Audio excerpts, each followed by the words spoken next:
Kemi sot edhe rastin e frest me orat e kecit. Për shembull, mashtrimet që të bëhen për shembull, që janë bën ndrrimi ora për përfitime për shkak të orarit të çmimit të energjisë me të lirë dhe me të shtrejtë, nëse vërtetohet apo është vërtetuar se është bërë me qëllim të përfitimit nga mashtrimi, atëherë konsumojnë vepër penale, edhe për ata edhe prokuroria ka hapur hetimet lidhur me ndërtim kësaj vepre. Me qenë themi të që kjo, edhe definitivisht vërtetohet që këtë manipulimin me ora vërtetohet ka është faj, a kanë drejt për kompenzim sa qytetarët që ka marrë kogja shumë para për kohë gjatë? Apo jo?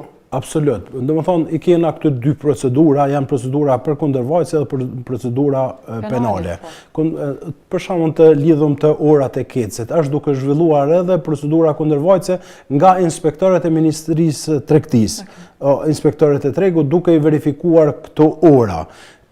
Po kjo nuk e zbej edhe procedurën penale, sepse në procedurën penale hetimet zhvillon prokurori apo policia me autorizim të prokurorisë në rast se ka dyshim të arsyeshëm që është konsumuar një vepër penale. Por në momentin që dalin fajtor ose nga inspektorët e tregut apo edhe nga gjykata si fajtor lidhur me këto mashtrime, atëherë secili konsumator ka të drejtë ngritjes së padisë në gjykata civile, sepse kjo është marrëdhënie juridike civile, edhe të ngrit këtë çështje dhe të bëj kërkesën për kompenzimin e dëmit që u shkaktuar.